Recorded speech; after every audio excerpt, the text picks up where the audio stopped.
All right, let's get to them. Ladies and gentlemen, every Thursday, we talk NFL with our NFL insider. No, don't do that. Don't do that. Don't do that. You're making it seem like I'm yelling to get me on, get me on.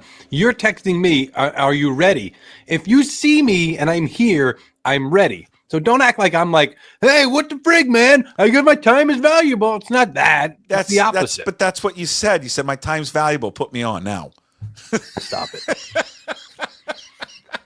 How are God? Look at that hat. Yeah. Are you just gonna eat chips on the show? What are you doing? Stop. I'm gonna eat my entire lunch on the show. Is that from what's the movie? Why am I blanking? Is that The Natural? Is that what the hat is? Mike Garafolo with my jacket? Yeah, my jacket's sweet. Yeah, wait, didn't we talk about this with you? Weren't you? I wore the night jacket. Yeah. I don't know if you wore it. You brought it out though. I remember that. No. I think I was wearing it with you, and we did a whole thing on it. Yeah, I don't know. It's a good looking hat. Really is. I love it. Mike's brought to you by Hartley & Hartley Insurance, your trusted family-owned insurance experts in the Puget Sound area since 1978. Honesty, fairness, integrity. Contact Jamie Hartley, 253-565-8700. Also, Zogs on Fox Island, perfect spot to grab a cold beer, hang out with friends, catch the game. Check out Zogs on Facebook and Instagram for all their fall hours and event times. It's been a few weeks. How are you? Was good? Good Thanksgiving? Good Thanksgiving. How about you? Great. I was on a beach in Mexico, so that's the way you. Were you really? Yeah, that's how you got to spend Thanksgiving, Mike. Flex. That's how you got to do it. Kids were like, they were a little disappointed. There was a spot that's kind of by this that was doing it that like shows sports. Are like, we're doing a Thanksgiving dinner tonight. I'm like, can we go? I'm like, no, I'm not doing turkey here. Not gonna do it. What'd you have? Tacos? I had a whole. Basically, when I go down there, all I eat is fried whole fried fish snapper. That's what I had. They take the whole snapper. So no feelings of like, where's no stuffing, no nothing. You know what's funny? Every year I look up the numbers for the number of turkeys that are killed on Thanksgiving. It's like 46 million. Which my buddy's a vegan, and we went out one time the night before Thanksgiving. We had a couple of drinks, and then I said something. I was like, "All right, I'll talk to you tomorrow." And he's like, "Nah, don't call me tomorrow." I'm like, "Why?" He's like, "Tough day for me." And I was like, all right, I guess it is, right? Why you laugh? It's a tough day. It's a freaking turkey.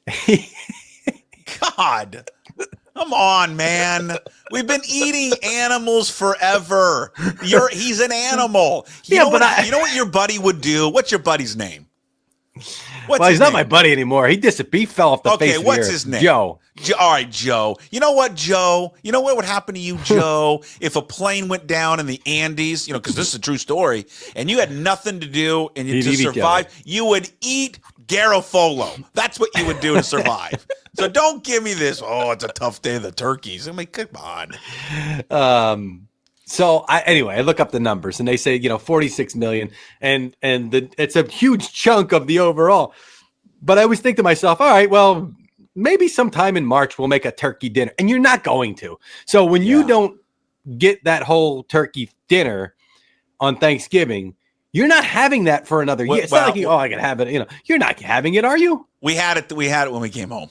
Oh, well, you did it. Okay. We did it when we came home. It wasn't the same. It's not the same thing. But here's the deal. I love turkey, and I am one of the rare people that will make it throughout the year. Because I like, I'll have it, and then I'll slice it up for sandwiches. But then whole turkey. I'll make 15,000 things out of it. I've had it all week long. Not just a turkey breast. A whole turkey. With all of it. The dark meat. Okay. I've told my wife I like myself some dark meat. You know what I mean? Did you see that news clip that went around about the dark meat and the white meat? It was great. No, you got to send that to me. You didn't see it? No, They're talking about dark and I know white what they're meat. talking about. You know what they're talking about. Yeah. But I don't know that the one woman was in on it, but the one definitely was. And she goes, yeah, I like the dark meat, but I'll tell you what, after this Thanksgiving, I might be reconsidering, like totally talking about somebody. Oh, it was a great clip. All right, let's get into some football. The biggest story is the suspension of Azeer. What do we think? Was it enough? Yeah, I think it's fair. 3 games is a good number. Now, the number, and that's what Nick Caserio was upset about, was the number seems to be subjective. And it's sort of been all over the place. Like, this started as, you'd get fined, even more, you'd get a huge fine, and then you'd be suspended, right? Yeah. And now it's gone to, we've done so much for the safety of the game that if something like this happens, and he does have previous instances, but we go right to 3 games or 2 games, or, Derwin got 1 game, but that was a little different. That wasn't like this. And I just feel like the conversation has been way off. This whole these quarterbacks are sliding late. That's great. He didn't slide late. He slid right on time. I can't believe some of this. And I'm a little surprised how it shifted from, that's a really dirty hit, dirty play, to, the quarterback's here with some responsibilities. Really? He didn't do anything wrong. He slid. What they're saying is legit. Like, Mahomes does that all the time. He'll use the sideline to his where advantage. He's running out of bounds. Yeah, and that should be punished. Okay, I agree with that, but that had nothing to do with this one. Kamari Lassiter is the defensive back for the Texans. The end zone shot. Al Shaair makes the hit. He's a rookie now. Okay, not like he's been around for a while. Rookie. Yeah. Puts his hands right on his helmet, like, oh my God, what did he just do? They all knew. And then the reaction from the Jaguars tells you as well. So and then it's always this like redirect. The whataboutisms and the way that we communicate these days. So Al Shaair goes to this apology, but then like the media who's looking for a villain, dude, you did something wrong, okay? And you've done it before, like not that, but you've done other things on the field that are like the NFL is right to put you in the crosshairs on this one. And now the other stuff about the anti-Islamic stuff that he's been getting. Obviously, from nameless, faceless morons. Oh, online. I haven't even seen that. Oh, so like from fans, from people on social media. I didn't see it. He put it in his statement saying that, don't even give those dudes oxygen. The statements, look at what I'm going through. Okay, fine, yeah, but all this is distracting or trying to distract. How about what Trevor Lawrence is going through when he's laying on the field with his hands up? I mean, you could have ended the guy's career. It's one thing if he comes in head first, it's at the goal line, it's a big hit, blah, blah, blah, whatever. Way different. Middle of the field to be sliding like that and to take a shot like that. He seems like Al Shaair goes to a different place on the field and goes to, because that was old school, man. That was like 80s football. Yeah. And he does all this stuff off the field. That's great. All these guys, most of these guys, as you cover it's unbelievable how good these guys are, and yet they want to just completely destroy each other on the field legally. Like Derrick Henry. Derrick Henry is the softest spoken, nicest guy. You meet him in the hole or wherever on the field, he will run you into the ground. Okay, well, they just go to a different place. They do, and there's a different place, and then there's where Al Shaair went, and that was too far. So I'm good with it. Okay, so the reaction from Houston, I think we kind of touched on, but were you surprised the reaction that they had in that press conference? Yeah, I thought that was a little strong. They got to support their guy and do whatever they can to influence. Now, remember. And I want to make this crystal clear. I know we keep saying it, but it is an important point. The arbitrator, Ramon Foster in this case, it's Ramon Foster, Kevin Y, Jordy Nelson, who am I missing? Derek Brooks, James Thrash. I think there's 5 of them. And they chose, I don't know how I got to ask how they choose it. But Ramon Foster, the former offensive lineman, wound up being, which is funny because he's a radio guy apparently. Like that's his real gig, is to be a radio guy. And then he does this on the side. Jointly appointed by the NFL and the NFL Players Association. So it is a neutral arbitrator, basically. It's not like years ago, a lot of times stuff was appealed back to Goodell, and they'd say, oh, how are you going to appeal back to the guy that led? Oh, yeah, well, on second thought, yeah, maybe it was too. Mm-hmm. So the fact that they're upholding these suspensions and their former players tells you that they understand the need for the safety in the league right now. And I know a lot of people pointed, oh, there's John Runyon playing dirty 20 years ago. He's the one levying the suspension. Yeah, okay, but a different era, and it doesn't mean that he can't then say, "Hey, you know what? That was I was wrong back then. I was wrong." Yeah, which be curious to hear his reaction on that. But yeah, he would probably say, "I was wrong," because he's penalizing guys for doing the same thing. You know what it reminded me of, and from a team. I don't know if you ever covered him, but who was the guy for the Eagles way back in the day in the 90s? Was it Waters? Andre Waters. Yeah. I didn't cover him, but I watched him. That's what it reminded me of. Not that play, not the hit specific, but they're not similar players, but just that type of play when that was the norm. And we glorified it. Oh, that was the norm how they used to play. And Buddy Ryan encouraged it. Oh, yeah. We all did. But it was a different era, and now we know more, and we should behave differently. It's hard, though, right? And I wonder about this, and this is a bigger conversation. These guys get bigger and faster and stronger every single year. I mean, it's amazing, right? You compare what these guys run now, well, which is compared more to what like 15 years ago, and I'm just like, how do you pull up and stop on a dime? And I do not in this instance, Mike, but I do feel somewhat sorry at times for these defenders because their life is so much harder trying to tackle these guys. There was one of those NFL meme accounts or whatever. Somebody sent it to me after the Vikings-Bears game. Caleb, I think it was in that play. Caleb had a scramble, rolled to the right, and throws. That was DJ Moore, I think, who made the catch. And it was Harrison Smith, the safety, who was coming to could have absolutely knocked his block off. Huh. And he just had to watch the play. Just had to watch it and be like, well, I hope he drops the ball because there's nothing he could do to separate the receiver from the ball. I mean, I guess you could slap at it or whatever, but it's not going to, But in 20 years ago, helmet right in the chest the ball's coming in, maybe to the head, Yeah. What would that Mahomes play has been brought up where he looks like he's running out of bounds and then he comes back. How would you change that? What would you do?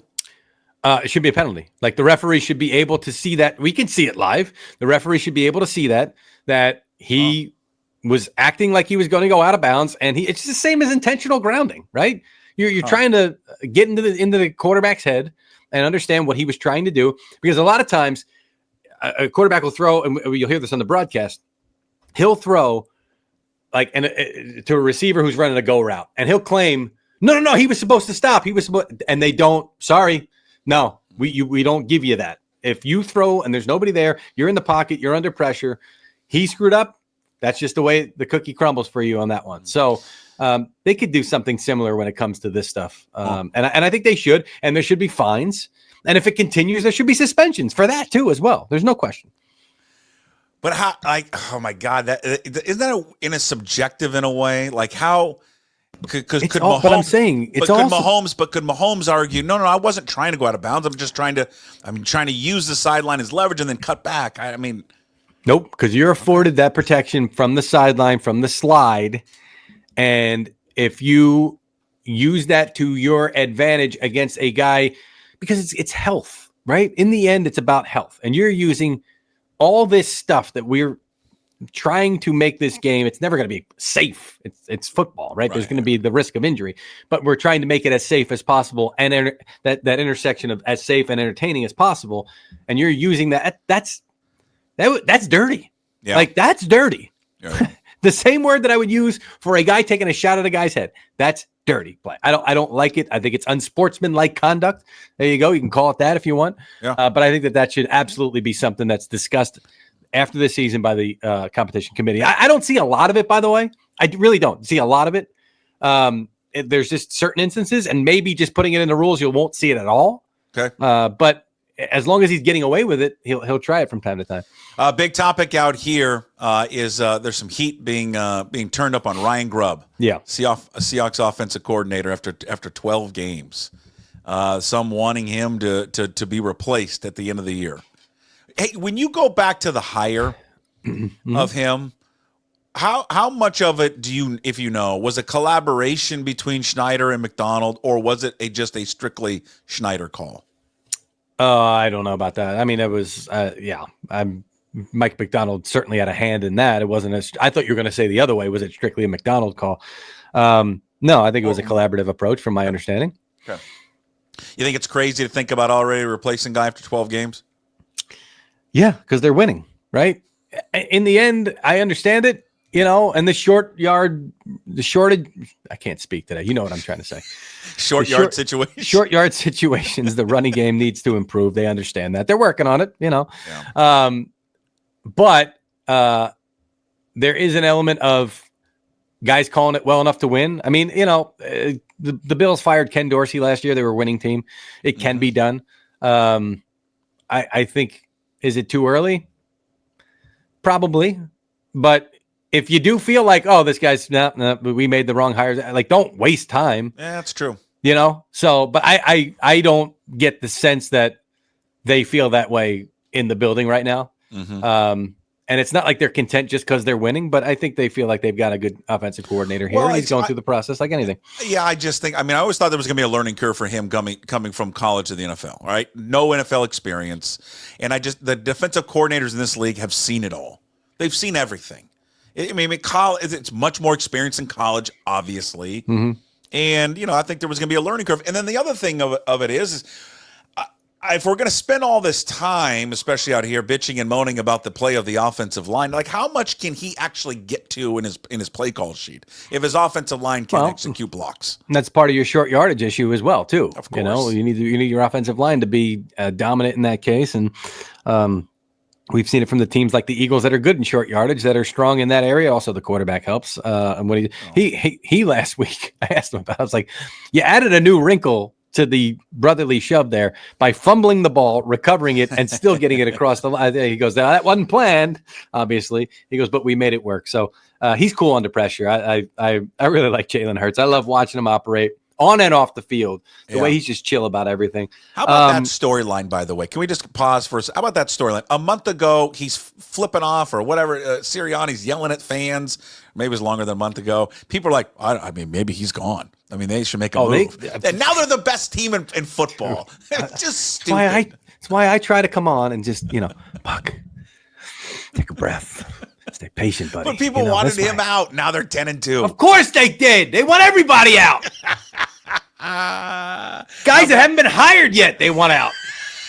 We want to already fire the future Eagles head coach. You want to talk Mike McCarthy? I'm happy to talk Mike McCarthy. Everybody wanting him out, and you got the owner and the quarterback saying he should absolutely continue. And people, Joe Blow, the Cowboy fan who doesn't live anywhere near Dallas, by the way, get him out of here. Yeah, of course not. Yeah, Eagles playing. Are they truly the best team in football right now? That's always kind of been a big topic this week. Yeah, and I'm looking like they're going this way, and the Lions are, I got to see this game tonight. I don't have a feel. I'm sorry, I don't have my play for you this week. I don't have a feel for how this game is going to go. I've got that game. What was the final last year? Why do you feel the Lions are dipping? Is it because of the defense? Injuries and just sucking wind a little bit, and it seems like it's starting to catch up with them a little bit.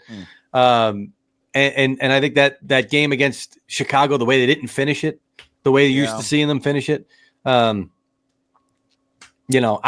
still, if you're asking me who wins the game, then I'd probably still say the Lions. But if you're looking at, and again, it was last year on Thanksgiving, right? Green Bay went in there and won pretty handily, if I'm recalling correctly.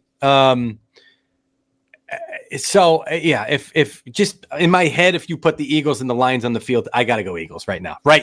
Now we still have the stretch run. We've seen teams, the all-timer that I remember was the 2009 Saints that I think were 11-0, 12-0, maybe something like that. Then lost like 3 in a row and then caught their breath and then rolled through the playoffs and won the Super Bowl. You can get that kind of a lull that can last a couple. And maybe that's what we're seeing with the Lions. But now we're starting to see these injuries start to pile up. Niners done.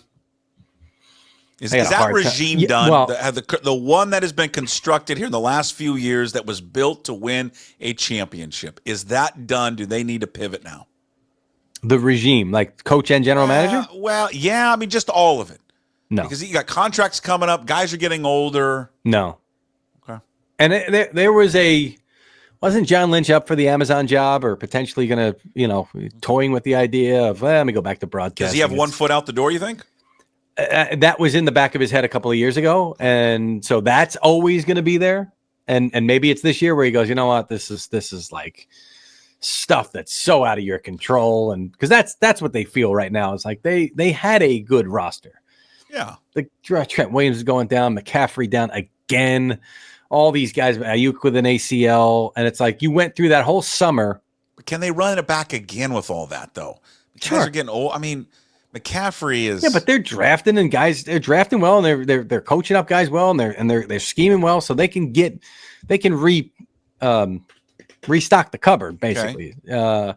I don't doubt that, but Is there I don't know if I saw this someplace. I don't know where I saw this, but is there any fraction between him and Shanahan and Lynch? Or no, are they solid? As far as I know, yeah. Okay. I mean, Kyle's Kyle. What do you mean by that? Is he you wear out on him a little bit? No. I mean, but Kyle is, Kyle's got a lot of juice to him. Kyle's pretty good. I always appreciate how Kyle is with the media, though. I think he does a great job of that.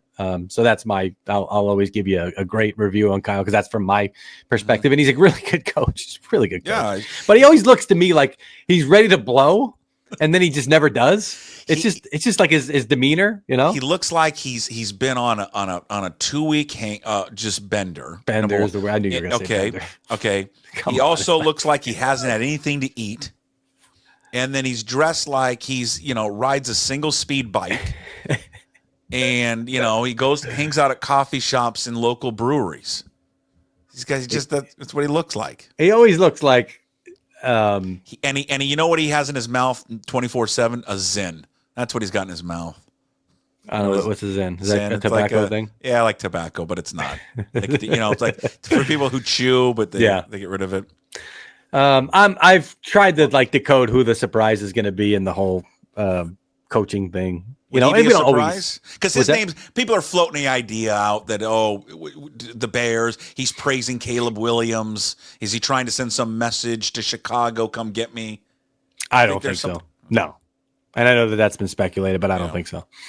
Well, who do they want? You think Chicago? Who do they want? If they could grab their perfect candidate, who would that be? I don't know. I don't know this for sure. All I know is the quality that they're looking for in the leader of men. I hate that term, but you know what it is, right? Leader of men to me is what you put on a Mike Tomlin, which he's a phenomenal leader of men. If you haven't seen the Hard Knocks this week, you got to watch it. We've now ranked in my head the Hard Knocks. The worst Hard Knocks now is the original Hard Knocks, the training camp one. That one's here. Is this one good? This in season one? It was phenomenal. Okay, so they were showing you the back and forth between doing a whole division was genius. Because I thought it was gonna be too much. They'll be bouncing around too much. Too. What's that? Especially that one. Yeah. And I mean, if it was the AFC South, maybe I wouldn't be as enthralled as I was. But they were showing you the meeting rooms in Pittsburgh and Cincinnati, and they're going, right now in Cincinnati, you know what they're saying? We need to stop George Pickens. And then they cut to Cincinnati and in Pittsburgh, you know what they're saying? We need to stop Jamar Chase. I posted this on X yesterday. I referred to it as a Rocky Drago pre-fight montage, kind of back and forth. So that was entertaining. And then Tomlin and one of the other teams, I did hear from one of the other teams in the division is yeah, you're not going to get that access with us. We're shocked that he let them in the meeting room as he was formulating his defensive game plan with Terrell Austin, the defensive coordinator. And it was interesting to me because they've played Joe Burrow a bunch, but it was almost like they were playing him for the first time the way they were talking about him, which I don't know if that was for the cameras or if that was kind of how they approach it week to week, as if it's we've never seen this guy before and let's just take a fresh set of eyes. But it was phenomenal to hear what they were talking about. And then to see Tomlin during the week, and Hard Knocks always does a good job of this. They'll set you up for the payoff later. To see him talking to Nick Herbig and reminding him they signed Orlando Brown because Alex Highsmith ate up Jonah Williams a couple of years ago. Orlando Brown is there for a reason. You're going to have to beat him one-on-one. And he beats him late in the game for a strip sack. And it's just the reminder all week long to make it happen, and he makes it happen. It was really good. And then the Browns assistant offensive line coach. Oh, you see this scene yet? I haven't seen the show. And remember, I asked you about but it's been on social media. I'm actually who the Bears are looking at for head coach. Hold on. Was that what the initial question was? Yeah, that was the question. Where's the scene? I'll check it out later. His name is Roy Istvin, is the assistant offensive line coach. And he's going, just watch the scene. I'm not going to tell you. But he's talking to the offensive line, and Jameis Winston's in the room as well. Oh, I love Winston. So the Bears. The Bears. Who do they want? Johnson, Lincoln Riley. Who is it? Marcus Freeman, if he's on their radar, would not be surprised at all. Freeman. Would not. I mean, he's right there. Chicago, right? Oh. And he fits the bill for that leader of men type thing. It seems like they want a good offensive mind and a leader of men, and those are not on this list. Like these guys, NFL background with Freeman. You don't dipped think his toes in the league at all? You can look it up while I answer this part. These guys now, Ben Johnson, Cliff Kingsbury, and some of these offensive guys that are available. They're not. You might get it with Kellen Moore. Kellen Moore I like a lot, but Cliff has been a head coach before, and his MO was not to be this great leader. He was running the offense, and the defensive coordinator did his own thing. It's not to say he's a bad head coach at all. I'm just saying that's not that mentality you're going to get from him. And Ben Johnson, sort of the same thing. We've talked about Ben on the show before. A lot. You're not gonna get that either from him. But great offensive mind, and so we'll see how it's gonna be an interesting search there. Never has dipped his toes in the National Football League. Yeah, I mean, I knew he was at Notre Dame before he got the head coaching job because he just got promoted there. So. Well, I always bring up Riley because the thought down in USC is that like the athletic director, who's the athletic director at USC, was the athletic director at the University of Washington, and I'm pretty sure she would fly Lincoln Riley to Chicago if she could to drop him off to the Bears and say, "Can you please take him?" Well, that's the problem. So we don't have to pay him the $80 million. But that's the problem. Is well, first of all, don't you have to pay? Oh, well, they'd have to. What's the buyout on his deal? Yeah, whatever that is. I mean, he's owed like 80 million or something, 88. Sweet Jesus. I mean, he's the best deal in the world. It's unbelievable. Jimbo Fisher's was the greatest of all time. Oh, Jimbo was a good one. Yeah, Jimbo Fisher was a great contract. All right. Well, it'll be a fun game tonight. This is Monday night game was great. I love Winston. The Winston experience was terrific. Yeah, but we gotta be careful. Like, how much of Jameis before it's like, okay, all right. Especially if you don't have a winning record. I don't care. It's not my team, but I just like watching it. I like the pick sixes. I like all of it. The post game, the pre-game. He's asking the Lord after the game to stop delivering pick sixes. It's just phenomenal. Everything about him, man. Because what's sports supposed to be? Fun. At the end of the day, fun. He makes it fun, and he makes it fun. Lions Packers tonight will be a good game. Seahawks, do you think they win the division? 5 games to remain. 10 should win it. They got 3 more wins in them. I like Arizona. Arizona's got a little je ne sais quoi, or as they say in Austin Powers, you have what the French call I don't know what. Now there's something going on in Arizona. So okay. So you think Arizona wins this weekend, ultimately wins the division? I can't pick Arizona to win the division and they lose to, because Seattle beat them in Seattle, right? Correct. So they would have the head-to-head tiebreaker. So then I'd put a hammer lock on that one. All right. Well, I hope you're wrong. I listen, there's no guarantee I'm right. So don't come at me if I'm wrong. Don't come at me. Now, I gave you a good, what was the Thursday night, the Browns game? I told you I had a good feel on that one. I got a good feel. You were unbelievable with that one. I thought you were crazy. When I tell you I got a good feel, I got a good feel. Okay. The problem is when I try to generate a good feel for the sake of like, I got to give Puck a good one now, and it's not there, and then I'm wrong, then it's like, I really didn't feel that good about that one. Okay. So I don't feel great about Arizona, just to be clear. Right. Do you think anyone would ever describe us as leaders of men? No, because I got a house of 3 women and I can't deal with them, so I don't know. But maybe men are easier. I mean, my daughters now, they're 3 and 7. Yes. I am constantly apologizing for things I didn't do. It's like 2 more wives. Get used to it. I have 3 wives in my house, basically. I'm like, I'm sorry. I don't know what I did. I turned to my wife. I go, I don't know what I did. I got yelled at today from the 15-year-old. Do you know who Jordan Childs is? No. She's a gymnast. She was the U.S. Olympic gymnast. She got the medal this year at the Summer Olympics. Okay. She shouldn't have got it because there was a scoring error, and then they appealed, and they shouldn't have been able to appeal, but they did let her appeal, and I think there was the Russian girl who should have won the medal. Whatever. Okay, she shouldn't have won the medal. Everybody knows that. And she's doing an interview today, and I'm watching on TV. I'm like, well, she's kind of still pleading her case that she should have the bronze. And I'm like, well, she shouldn't have the bronze. And my daughter's like, yes, she should. And you don't know what you're talking about. Why do you always have to be this way? It storms out the house. I just said. Did you tell her you're that way for a living? I just said she shouldn't have got the medal. Like, that's it. That's it. So cool. Get used to it. It gets more fun. Throw in hormones. Awesome. There he is. All right, Mike. Appreciate it. We'll talk to you next week. See you, everybody. Mike Garafolo, NFL Network, all brought to you by Hartley and Hartley Insurance. It's your trusted insurance company. They're going to take care of you. Look at this. Look at these guys. Look at Hartley and Hartley Insurance. Serving your needs since 1978. Family owned. Puget Sound area. Honesty, fairness, integrity. Jamie Hartley. Give him a call. 253-565-8700. Our guy, Jamie Hartley, man. What a guy. Also, Zogs on Fox Island. Of course, Andrew Herzog, who is, you know what, for this guy, Herzog, Duck fan. Okay? Don't hold it against him. But look at this place. Zogs on Fox Island. Follow him on Instagram. Perfect spot to grab a cold beer, hang out with friends, catch the game. Check him out on Facebook, also Instagram. Look at that. Fresh oysters at Zogs. Coming up, that was last week. Look at live music. Got everything going there at Zogs on Fox Island. Look at this crazy spot, man. Awesome, man. If you do live down there in the South End, you haven't gone to Zogs, go check it out now. Great selection of beer. Look at that, huh? Bodie, Manny's, Rogers, Johnny Utah. That's one more. I can't remember the name of that. Oh, Lucille. Come on, they know what they're doing there at Zogs.